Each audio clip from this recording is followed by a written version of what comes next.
সকলকে স্বাগত জানিয়ে শুরু করছি আমার আজকের আলোচনা। আজকে আমি আলোচনা করতে যাচ্ছি কাজী নজরুল ইসলামের 4টা প্রবন্ধ। এই 4টা প্রবন্ধের নাম হলো রুদ্রমঙ্গল, মন্দির ও মসজিদ, যদি আর বাঁশি না বাজে, ধূমকেতুর পথ। বাংলা সাহিত্যের ইতিহাসে কাজী নজরুল ইসলাম কেবল একজন কবি হিসেবেই নন, বরং একজন প্রখর ধীসম্পন্ন প্রাবন্ধিক এবং সমাজ সংস্কারক হিসেবেও প্রাতঃস্মরণীয়। তার প্রবন্ধগুলো সমকালীন পরাধীন ভারতবর্ষের রাজনৈতিক অস্থিরতা, সাম্প্রদায়িক হানাহানি এবং সামাজিক বঞ্চনার বিরুদ্ধে একটা শক্তিশালী হাতিয়ার হিসেবে আবির্ভূত হয়েছিল। কাজী নজরুল ইসলাম যখন গদ্য সাহিত্যে পদার্পণ করেন, তখন তার লক্ষ্য ছিল কেবল সাহিত্য সৃষ্টি নয়, বরং ঘুমন্ত বাঙালি জাতিকে আত্মশক্তিতে উদ্বুদ্ধ করা এবং ব্রিটিশ শৃঙ্খল থেকে মুক্ত হওয়ার প্রেরণা যোগানো। নজরুলের প্রবন্ধগুলোর মূল সুর বিশ্লেষণ করলে দেখা যায়, সেখানে একদিকে যেমন রয়েছে প্রলয়ঙ্কারী বিদ্রোহের ডাক, অন্যদিকে রয়েছে বিশ্ব মানবতার প্রতি গভীর প্রেম ও অসাম্প্রদায়িক চেতনার বহিঃপ্রকাশ। বিশেষ করে ধূমকেতুর পথ, রুদ্রমঙ্গল, মন্দির ও মসজিদ এবং যদি আর বাঁশি না বাজে, এই 4টি প্রবন্ধ নজরুলের দার্শনিক বিবর্তনের 4টি ভিন্ন অথচ আন্তঃসম্পর্কিত পর্যায়কে নির্দেশ করে। তো এবার আলোচনা শুরু করছি ধূমকেতুর পথ নামের প্রবন্ধটা। 1922 সালের 11ই আগস্ট কাজী নজরুল ইসলামের সম্পাদনায় ধূমকেতু পত্রিকা আত্মপ্রকাশ করে। তো এই পত্রিকাতেই তার ধূমকেতুর পথ নামক প্রবন্ধটা প্রকাশিত হয়। এই প্রবন্ধের মাধ্যমে কাজী নজরুল ইসলাম যে মেসেজটা দিতে চেয়েছিলেন, তা ছিল তৎকালীন সময়ের চেয়ে অনেক বেশি অগ্রগামী এবং সাহসী। নজরুলের রাজনৈতিক দর্শনের সবচেয়ে উল্লেখযোগ্য দিক হলো তার পূর্ণ স্বাধীনতার দাবি। তৎকালীন ভারতবর্ষের মূল ধারার রাজনৈতিক দলগুলো যখন ব্রিটিশদের কাছে স্বরাজ বা আংশিক স্বায়ত্তশাসনের দাবি জানাচ্ছিল, কাজী নজরুল ইসলাম তখন বিন্দু মাত্র সংকোচ না করে ঘোষণা করেন যে তিনি স্বরাজ টরাজ বোঝেন না। তার কাছে স্বাধীনতার অর্থ ছিল ভারতবর্ষের এক পরমাণু অংশও যেন বিদেশিদের অধীনে না থাকে। এই প্রবন্ধে তিনি স্পষ্ট করেন যে শাসনভার এবং শাসন রক্ষণাবেক্ষণের সম্পূর্ণ দায়িত্ব কেবল ভারতীয়দের হাতেই থাকবে।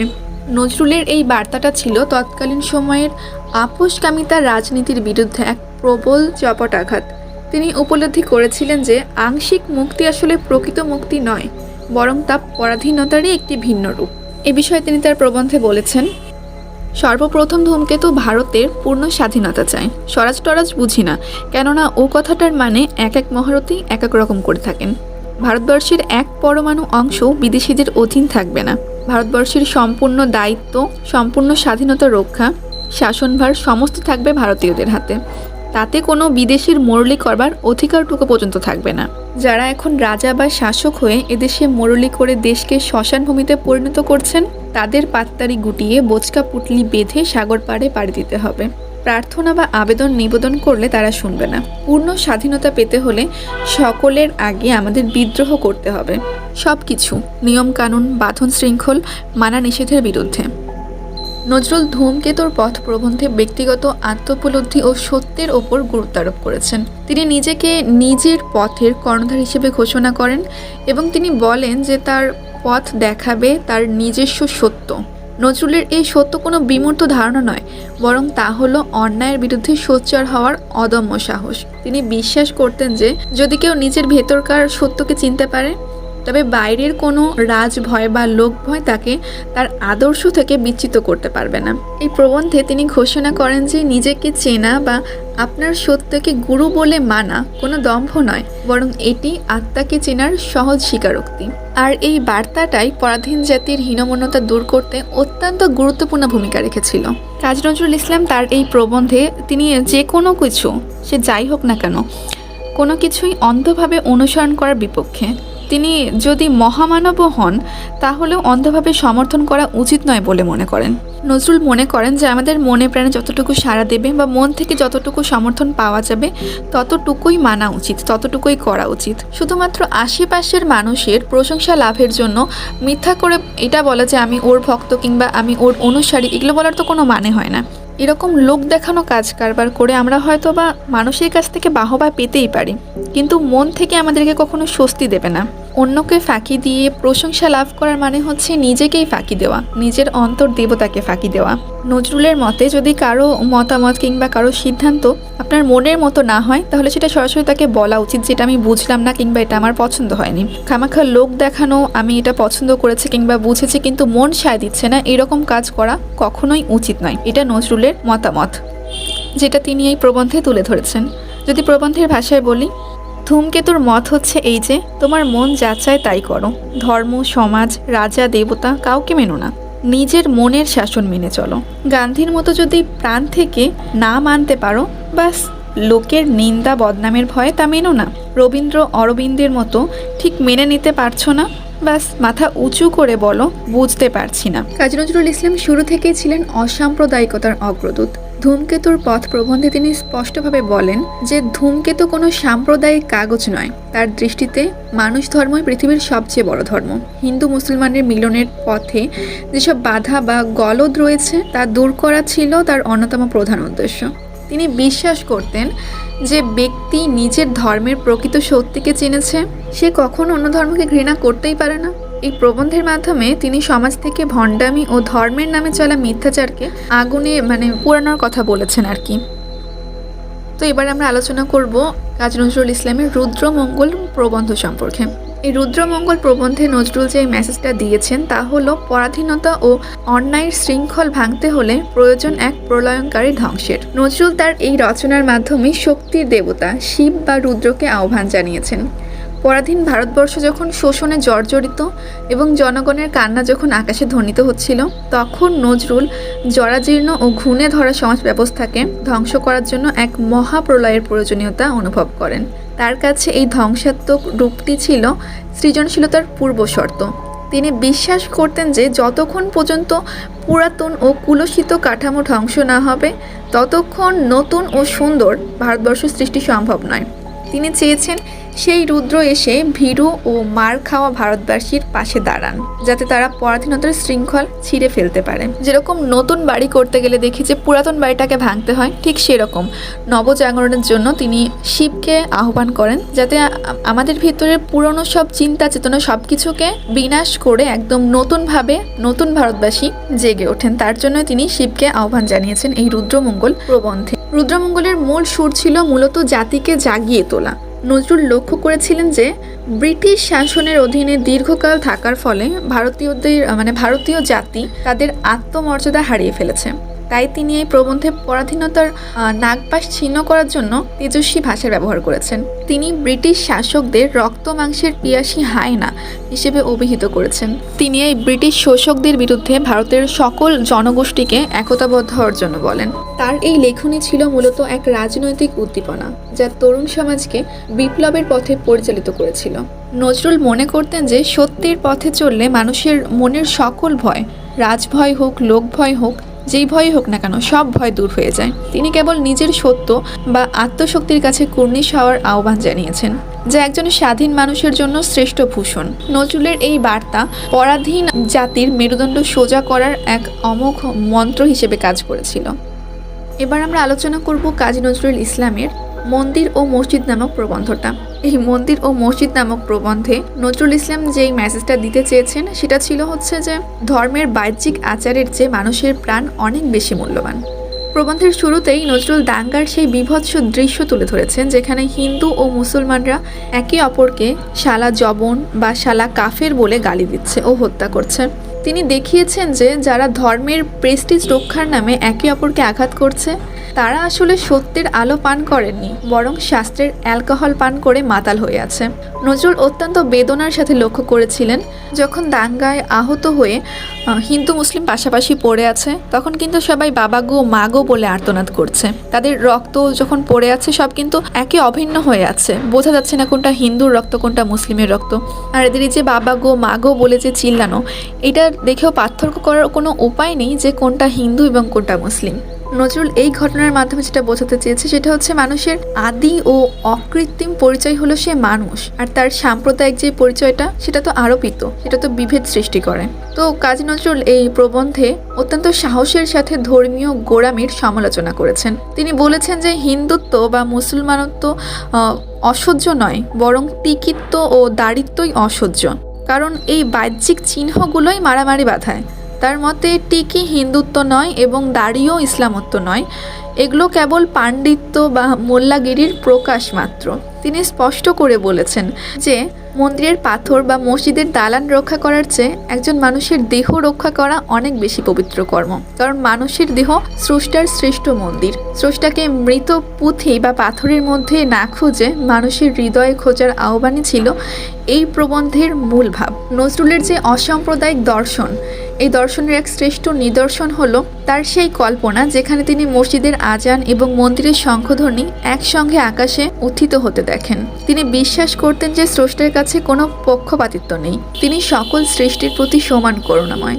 নজরুলের এই মেসেজটি সমকালীন ভারতবর্ষের সাম্প্রদায়িক বিষবাষ্প দূর করতে এক শান্তিময় বার্তার মতো কাজ করেছিল। নজরুল চেয়েছিলেন এমন এক সমাজ যেখানে হিন্দু হিন্দু থাকবে, মুসলমান মুসলমান থাকবে, কিন্তু উভয়ই হবে এক বিশাল আকাশের নিচে দাঁড়ানো প্রকৃত মানুষ। এবার আমরা আলোচনা করব যদি আর বাঁশি না বাজে নামের প্রবন্ধটা। তো এই প্রবন্ধটা মূলত আমরা বলতে পারি যে কোনো প্রবন্ধ নয়, নজরুল ইসলাম তার জীবনের শেষ যেই ভাষণটা দিয়েছিল, মানে বঙ্গীয় মুসলমান সাহিত্য সমিতির রজত জুবলি উৎসব হয়েছিল, সেই উৎসবে নজরুল সভাপতি ছিলেন। তো সভাপতি হিসেবে কাজী নজরুল ইসলাম যে ভাষণ দেয় ওটাই পরবর্তীতে আর কি প্রবন্ধ আকারে বের হয়েছিল। এটা কিন্তু কাজী নজরুল ইসলাম শুরু থেকেই প্রবন্ধ আকারে বের করেননি কিংবা লেখেননি। 1941 সালে কলকাতার মুসলিম ইনস্টিটিউট হলে কাজী নজরুল ইসলাম যে ভাষণটা দেয় ওইটাই হচ্ছে এই যদি আর বাঁশি না বাজে নামক প্রবন্ধ আকারে পরবর্তীতে বের হয়। তো এই প্রবন্ধে কাজী নজরুল ইসলাম তার জীবনের সমগ্র জীবনে নানা কথা শেয়ার করেছেন, অনেক কিছুই বলেছেন। বাকরুদ্ধ হওয়ার পূর্বে এটাই ছিল তার জীবনের শেষ ভাষণ, কারণ তারপরে তো কাজী নজরুল ইসলাম কথা বলতে পারতেন না, বাকরুদ্ধ হয়ে গিয়েছিল। তো যাই হোক, এই অভিভাষণের মাধ্যমে কাজী নজরুল ইসলাম যে মেসেজটা আমাদের কাছে দিয়েছেন সেটা অত্যন্ত আবেগঘন এবং তাত্ত্বিকভাবে তাৎপর্যপূর্ণ। কাজী নজরুল ইসলাম তার এই ভাষণে নিজেকে কবি বা নেতা হিসেবে নয়, বরং একজন প্রেমিক হিসেবে উপস্থাপন করেছেন। তিনি বলেন, বিশ্বাস করুন, আমি কবি হতে আসিনি, আমি নেতা হতে আসিনি, আমি প্রেম দিতে এসেছিলাম, প্রেম পেতে এসেছিলাম।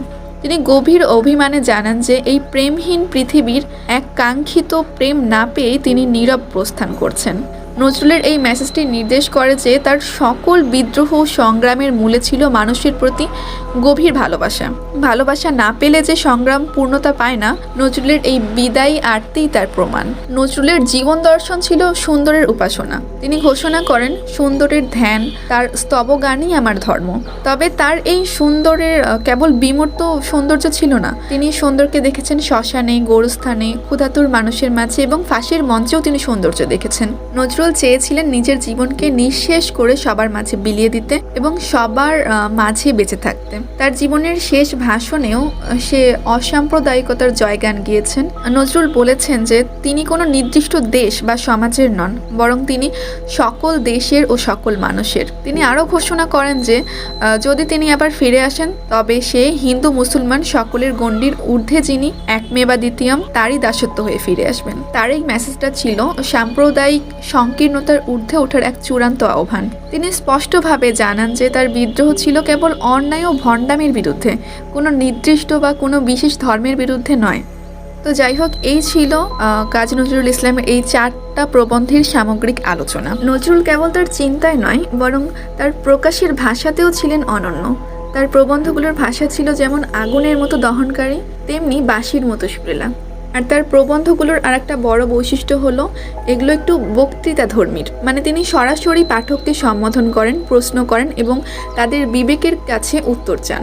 এছাড়াও নজরুল তার প্রবন্ধগুলোতে অত্যন্ত সার্থকভাবে রূপক ব্যবহার করেছেন, যেমন ধূমকেতু, রুদ্র, কালবৈশাখী এই শব্দগুলো তিনি ব্যবহার করেছেন পরাধীনতা ও জরাজীর্ণতা ধ্বংস করার প্রতীক হিসেবে।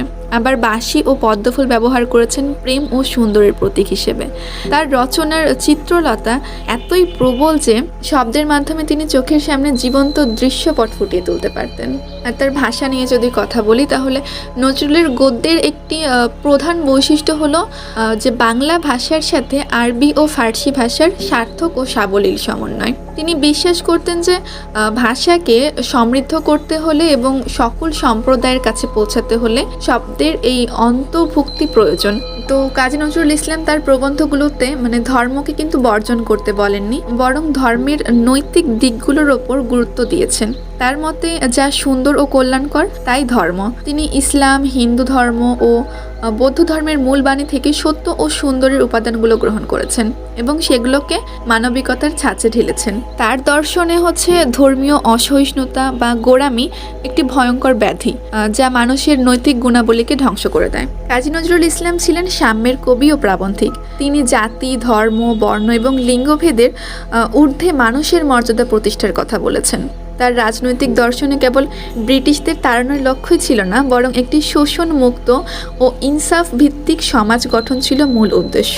নজরুল বিশ্বাস করতেন যে শ্রেণীভেদ সমাজকে পঙ্গু করে দেয় এবং এর বিনাশ ঘটাতে হলে প্রয়োজন আপোষহীন বিদ্রোহের। নজরুল দর্শনের সবচেয়ে বিস্ময়কর দিক হলো তার বিদ্রোহ ও প্রেমের সহাবস্থান। তার বিদ্রোহ ছিল সুন্দরের প্রতিষ্ঠার জন্য, আর যা মিথ্যা, যা পুরাতন, পচা, তাদেরকে ধ্বংস করাই ছিল তার বিদ্রোহের লক্ষ্য, যাতে সুন্দরের আরাধনা নির্বিঘ্ন হয়। নজরুলের এই দ্বিমুখী দর্শনেই তার সাহিত্যের সার্থকতা নিহিত। তো কাজী নজরুল ইসলামের যে সময় এই প্রবন্ধগুলো লিখেছিলেন, সেই পরাধীন ভারতবর্ষের প্রেক্ষাপট থেকে আজকের বিশ্ব অনেক দূরে সরে এলেও তার এই বার্তার প্রাসঙ্গিকতা বিন্দুমাত্র কমেনি, বরং বর্তমানে অসহিষ্ণুতা ও সাম্প্রদায়িক উত্তেজনার যুগে নজরুলের লেখনী আরও বেশি জরুরি হয়ে গেছে। আজকের বিশ্বে যখন ধর্মের নামে হানাহানি ও গোঁড়ামি চরম আকার ধারণ করেছে, তখন কাজী নজরুল ইসলামের মন্দির ও মসজিদ প্রবন্ধের সেই বাণী, মানুষের চেয়ে বড় কিছু নাই, নহে কিছু মহিয়ান, এক অমোঘ সত্য হয়ে সামনে আসে। তো যাই হোক, নজরুলের ধূমকেতুর পথ ও রুদ্রমঙ্গল আমাদের শেখায় যে কোনো প্রকার শোষণের সামনে মাথা নত না করা, রাজনৈতিক ও সামাজিক বঞ্চনার বিরুদ্ধে সবসময় প্রতিবাদী হওয়া। তো কাজী নজরুল ইসলামের এই 4টা প্রবন্ধ ধূমকেতুর পথ, রুদ্রমঙ্গল, মন্দির ও মসজিদ, যদি আর বাঁশি না বাজে, এই প্রবন্ধগুলো বিশ্লেষণ করার পর এটা বলাই যায় যে কাজী নজরুল ইসলাম ছিলেন একাধারে বিদ্রোহী, সংস্কারক, অসাম্প্রদায়িক এবং মহাপ্রেমিক। তার রচনার মূল ভাব ছিল মূলত পরাধীনতার শৃঙ্খল ভেঙে মানুষের মুক্তি এবং জাতি, ধর্ম, বর্ণের ঊর্ধ্বে এক মহামানবতার প্রতিষ্ঠা। তো আমি আজকে এই 4টা প্রবন্ধের মোটামুটি মূল ভাব নিয়ে সংক্ষিপ্তভাবে আলোচনা করলাম। এই ছিল আমার আজকের আলোচনা। তো ধন্যবাদ সকলকে এতক্ষণ পাশে থাকার জন্য। দেখা হবে অন্য কোনো দিন অন্য কোনো ভিডিওতে।